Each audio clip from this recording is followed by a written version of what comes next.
connaissez votre entreprise et ce qui la rend unique. Vous connaissez vos clients, leurs besoins et comment vos produits et services peuvent contribuer à la réussite de leurs activités.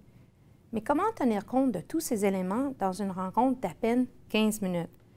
La pression se fait sentir lorsque le plan de croissance de votre entreprise dépend de l'issue d'une rencontre de 900 secondes. Réussir à convaincre des clients potentiels ou encore des acheteurs nouveaux ou futurs à signer un contrat de vente exige un travail considérable. Il va sans dire que vous devez être bien préparé. Vous devez identifier votre clientèle cible et connaître à fond l'ensemble de ses besoins. Mais une fois le travail préparatoire terminé, tout repose finalement sur une seule chose, l'efficacité de votre présentation. Voilà votre chance de transformer une rencontre auprès d'un acheteur en une occasion de vous démarquer de la concurrence. Bonjour, je m'appelle Lynne Côté. Je suis conseillère sectorielle à EDC. J'ai participé à l'organisation de douzaines de rencontres de jumelage entre des sociétés canadiennes et des acheteurs étrangers. J'ai donc eu la chance d'observer en personne ce qui rend un argumentaire de vente vraiment percutant. Au cours des 20 prochaines minutes, j'aimerais vous présenter des grands principes pour assurer l'efficacité optimale de la présentation de vos arguments de vente à votre acheteur potentiel. Connaissez votre cliente cible, comprenez le marché, choisissez les bons acheteurs, optez pour la simplicité et la brièveté. Communiquez votre valeur, concluez par la démo, faites un suivi énergique. Dotez-vous d'un système de gestion des clients. Si vous le voulez bien, examinons quelques situations qui illustrent bien l'importance de chacun de ces grands principes. Bonjour, je m'appelle Martin. Je vous remercie d'avoir accepté mon invitation. Je suis enthousiaste à l'idée de vous parler de mon entreprise. Fini les déversements. Nos produits polyvalents sont un must pour tous les consommateurs. Nous les retrouvons dans plus de 200 points de vente, dans les magasins de vêtements, en passant par les épiceries. Martin est sur la bonne voie. Il commence en expliquant ce qui rend son produit pertinent. Mais il a l'occasion de faire bien plus que cela. Pour commencer de façon efficace la présentation de vos arguments de vente, vous devez absolument connaître votre acheteur. Ne ménagez pas vos efforts de recherche. Comprenez les particularités de l'entreprise, les défis et les occasions qui se présentent à elle et comment votre produit peut l'aider. L'idée n'est pas de déterminer pourquoi votre produit convient à tous les acheteurs, mais bien pourquoi il convient à cet acheteur. Vous devez disposer d'informations détaillées car elles sont essentielles pour présenter votre produit dans un contexte approprié. Comment votre acheteur utilisera-t-il votre produit? Celui-ci sera-t-il intégré à un processus de fabrication ou revendu à un autre acheteur? Le client est-il un grossiste, un distributeur? Voilà des questions auxquelles vous devez absolument répondre. Bien entendu, certains éléments sont incontournables, comme l'information relative à la compagnie et l'aide-mémoire qui vous aidera durant votre présentation à tout client potentiel. Au besoin, modifiez le programme afin de mieux vous adapter aux besoins de l'acheteur. Préparez une liste de questions et de réponses possibles. Soyez prêt à revoir votre approche sur le champ en fonction des commentaires de votre interlocuteur à mesure que progresse la rencontre. Bien, vous connaissez maintenant votre clientèle cible, mais qu'en est-il du marché où l'acheteur évolue? La prochaine étape est donc de comprendre le marché de votre acheteur. Bonjour, je m'appelle Anthony, propriétaire de l'entreprise Crunch Bakery. J'aimerais vous parler de ce qui rend nos biscuits uniques sur le marché. Je sais que les épiceries de Singapour offrent une vaste sélection de biscuits, mais faites-moi confiance, vous n'avez jamais goûté rien de tel. Des biscuits à saveur de poulet. Après tout, les aliments goûtent tous plus ou moins le poulet, pas vrai? On constate donc qu'Anthony essaie de faire preuve d'un peu d'humour pour convaincre son acheteur. Le problème, c'est que sur les marchés mondiaux, cette approche peut donner des résultats décevants et même créer un malaise entre les deux interlocuteurs. Dans cette situation, Anthony s'entretenait avec un acheteur potentiel à Singapour.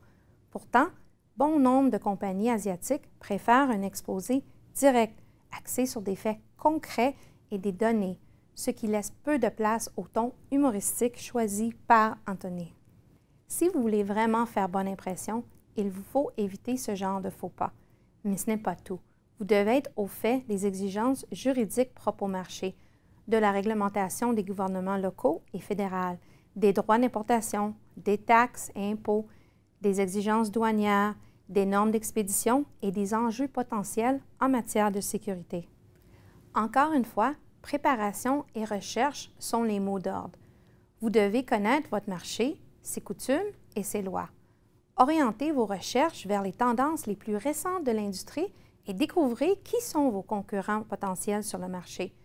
Rappelez-vous que vous pouvez compter sur des ressources dans les pays et au Canada comme les chambres de commerce, le service des délégués commerciaux et EDC qui vous aideront à accéder à ce genre d'informations. Bien, vous connaissez votre clientèle cible et votre marché. Quelle est la prochaine étape? Soyez sûr que vous ciblez les bons acheteurs potentiels. Voyons à quoi Julie travaille en ce moment. Nous venons de recevoir une invitation pour la tenue de rencontres de jumelage au salon commercial Skyline. Les organisateurs aimeraient jumeler 15 acheteurs à la recherche de sociétés spécialisées dans les services de génie conseil. Voilà une belle occasion pour nous de rencontrer de nouveaux clients potentiels, mais je me demande s'ils montreront tous de l'intérêt. En multipliant les rencontres, on multiplie les occasions. Mais attention, le fait de jeter à l'eau un filet plus grand ne garantit pas toujours de plus belles prises. Vous devez déterminer si les besoins de l'acheteur cadrent bien avec votre entreprise. Songe-t-il à offrir un produit ou un service à partir du Canada? A-t-il indiqué qu'il cherche l'un de vos produits ou services en particulier? Votre entreprise satisfait-elle à ces critères de sélection? Et répond-il aux vôtres? Si vous n'avez pas choisi les bons acheteurs pour votre entreprise, vous perdez peut-être un temps précieux, le vôtre et celui de vos acheteurs. Il est bon de le rappeler. Faire la recherche qui s'impose, c'est payant. Vous savez, il existe une vérité qui s'applique à pratiquement tous les clients. Le temps est précieux. C'est pourquoi la brièveté et la simplicité sont des éléments qui font partie intégrante d'une formule gagnante. Andrew est sur le point de s'en rendre compte. Voilà qui nous amène au début officiel de Greenware. À la diapo 32, vous constaterez qu'à la suite de cette recherche de base, nous avons lancé en 1987 notre entreprise familiale qui comptait alors à peine 5 employés dans une petite ville de l'Alberta. Notre mission était alors de trouver un moyen qui permettrait aux ménages de consommer, de conserver et de réchauffer les aliments sans s'inquiéter des effets néfastes. Nos recherches ont mené à la découverte de matériel unique utilisé par les apothicaires au début du 16e siècle pour conserver les médicaments. Il ne fait aucun doute qu'Andrew présente avec enthousiasme son entreprise, son histoire et sa progression sur le chemin de la réussite.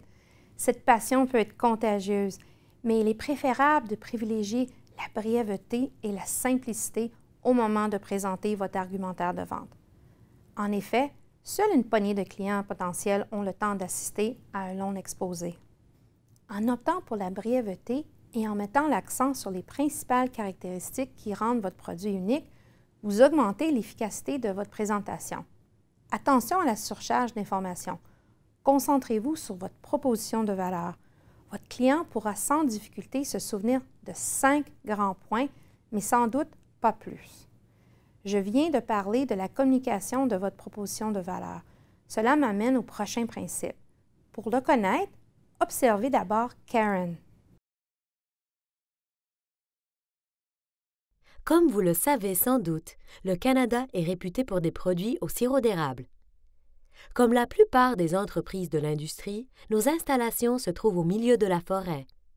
C'est là que nous recueillons chaque année 100 000 litres d'eau d'érable, de l'eau par la suite utilisée pour la confection des produits à la base d'érable. Karen a bien expliqué ce qui rend les produits de sirop d'érable du Canada uniques, mais a-t-elle précisé ce qui rend son entreprise Maple Inc. unique? Parce que c'est au fond ce que le client veut vraiment savoir. Dites à votre acheteur ce qui rend votre produit parfaitement adapté à ses besoins et n'oubliez pas de porter à son attention les certifications ou homologations pertinentes. Si le volet de durabilité est important, faites connaître le bilan environnemental de votre entreprise. Évoquez vos réussites sur les marchés étrangers et précisez le nom de vos clients. Soulignez les avantages de votre produit et comment il peut répondre aux besoins particuliers du client. Mais plus important encore, insistez sur le fait que votre entreprise est unique, en gardant à l'esprit ce à quoi votre clientèle cible accorde le plus de valeur. Après avoir parlé des avantages de votre produit et de sa valeur distincte, il est temps de passer à la démo. Bonjour, je m'appelle Michael de l'entreprise Apps on the Run. Nous sommes au Canada un chef de file dans le développement d'applications pour appareils mobiles et nous aimerions vous montrer nos programmes vedettes. Nous avons d'abord Trainware, une application mobile pour trouver l'emplacement des stations et des lignes de métro à Toronto et savoir là où il y a des retards. Cette application est munie d'un GPS, d'un dispositif de géolocalisation, d'un service d'alerte et plus encore.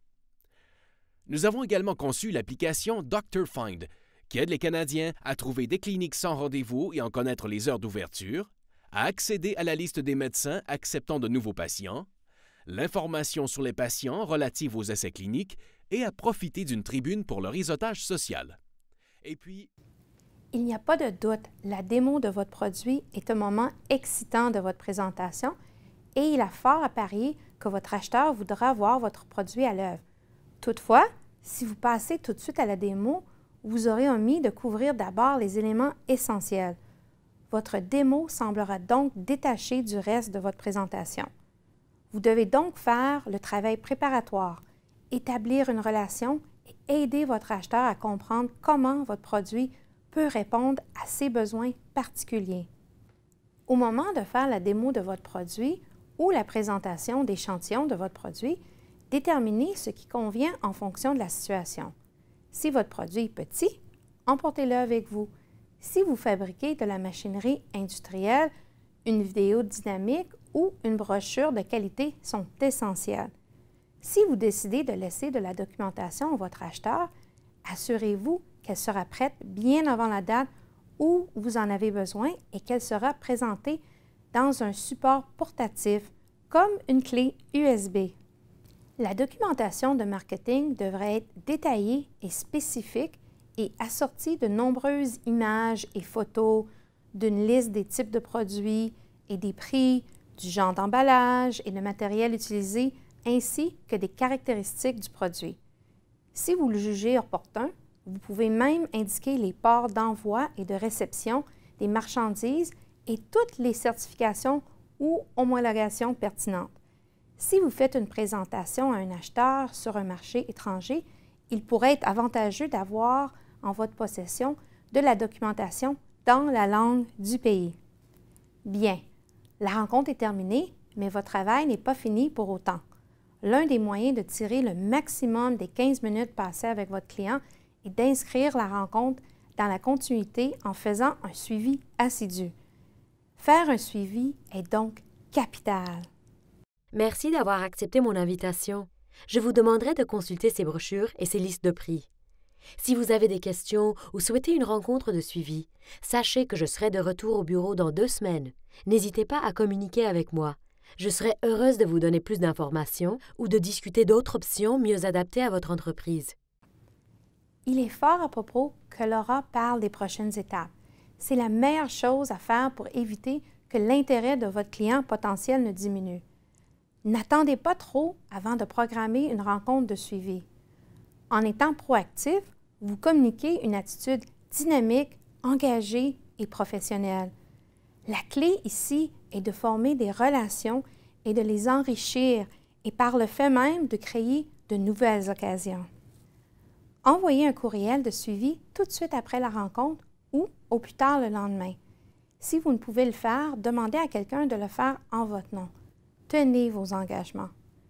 Assurez-vous de garder le contact au cours des semaines et des mois à venir. Déterminez si vous pouvez mettre à profit des réseaux sociaux comme LinkedIn. Inscrivez des rappels à votre calendrier afin de périodiquement envoyer un courriel ou faire un appel de courtoisie. Si vous en apprenez davantage sur les intérêts de votre contact, envoyez-lui des liens ou des articles dans le but de rappeler à votre acheteur la teneur de votre rencontre. Tout cela a un lien direct avec le dernier grand principe. Comment gérer à long terme la relation avec votre client? Eh bien, ce salon est très populaire. J'ai reçu environ 100 cartes professionnelles. Elles pourraient faire partie de notre portefeuille de cartes. Merci. Les systèmes de gestion des relations clients ou CRM sont devenus une composante incontournable dans le domaine des ventes et pour des raisons évidentes.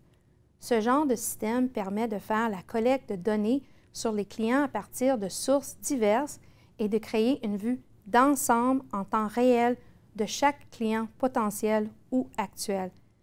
Grâce à ce système, vous pouvez donc prendre des décisions rapides et éclairées à propos de vos acheteurs. Lorsque vient le temps de décider du logiciel à utiliser pour gérer les données sur les clients, vous avez l'embarras du choix. Vous pouvez parcourir le web pour trouver des logiciels libres de type CRM ou encore commencer par créer un contact dans Outlook ou Google.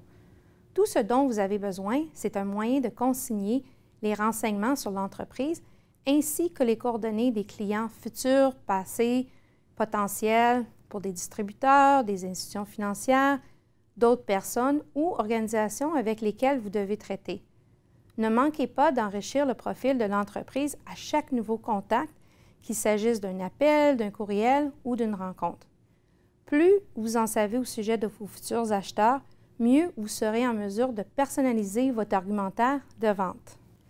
Alors, nous avons vu ce que vous pouvez faire pour améliorer la présentation de vos arguments de vente. Maintenant, examinons une situation concrète où tous les grands principes sont appliqués. Étant donné votre intérêt dans la distribution de vitamines à cette nouvelle chaîne de pharmacie allemande, je pense que nos produits répondent tout à fait aux besoins de votre entreprise. Si vous le permettez, j'aimerais prendre quelques minutes pour vous expliquer comment j'en suis venu à cette conclusion. Et surtout, n'hésitez pas à me poser des questions durant mon exposé. Votre société s'intéresse aux produits vitaminés depuis 3 décennies. Depuis 5 ans, nous avons commencé à exporter sur le marché européen et nos produits sont vendus dans 3 pays dans plus de 200 magasins. Nous sommes prêts à prendre de l'expansion. Nous avons les capacités pour produire des emballages et des étiquettes en plusieurs langues et de respecter les critères imposés par chacun des pays. C'est ce que nous avons fait en Espagne et en France. Nous avons dressé la liste des ingrédients en ordre descendant en fonction de leur teneur afin de mettre bien en évidence toute matière allergène possible. Bien sûr, cela ne se résume pas à l'étiquette. Ce qui compte, c'est la composition même des vitamines. Nous avons mis au point un système pour adapter nos vitamines à nos clients. Nous offrons divers emballages en fonction des carences les plus courantes. Et nous invitons nos clients à acheter notre dispositif de poche spécialement conçu pour faire le suivi du régime alimentaire. Ce dispositif leur permet d'enregistrer leur consommation quotidienne d'aliments et de gérer une solution appropriée fondée sur un mélange de vitamines qui répond à leurs besoins particuliers. Grâce à notre système de marque déposée, les acheteurs peuvent chaque jour optimiser les bienfaits de nos vitamines. J'ai avec moi une trousse modèle des solutions que nous offrons, où chaque couleur désigne une carence particulière, comme Vita Rouge ou Vita Vert pour la vitamine A, le fer et le calcium. Si vous le souhaitez, vous pouvez conserver cette trousse et le dispositif de suivi et d'en faire l'essai. Vous pourrez alors me dire ce que vous en pensez. Enfin, voici une fiche d'information détaillée du produit. Permettez-moi de vous remercier à nouveau d'avoir accepté mon invitation. Je ferai un suivi dans le but de recueillir vos commentaires et répondre à vos questions. De plus, je vous transmettrai l'information que vous m'avez demandée relativement à nos conteneurs d'expédition et nos délais de livraison. Je vous souhaite bonne chance avec le reste de vos rencontres de la journée. La qualité de votre présentation tient autant dans le message que vous communiquez que la façon dont vous le livrez. Consignez par écrit votre argumentaire de vente. Exercez-vous. Donnez votre présentation devant la caméra et faites les adaptations qui s'imposent. Vous réussirez ainsi à projeter une image positive de vous et de votre entreprise. Une image qui dira à votre clientèle cible que vous ferez un partenaire d'affaires solide. Si vous suivez ces principes et adoptez un style de présentation qui dégage confiance et énergie, vous aurez la certitude que votre première impression a été réussie, que votre argumentaire de vente a été percutant et que celui-ci ne sera pas oublié par votre client. Vous connaissez bien votre entreprise. En concentrant ce savoir dans une présentation dynamique de vos arguments de vente, vous vous assurez que vos acheteurs connaissent les activités de votre entreprise aussi bien que vous. On vous souhaite un franc succès dans vos rencontres futures.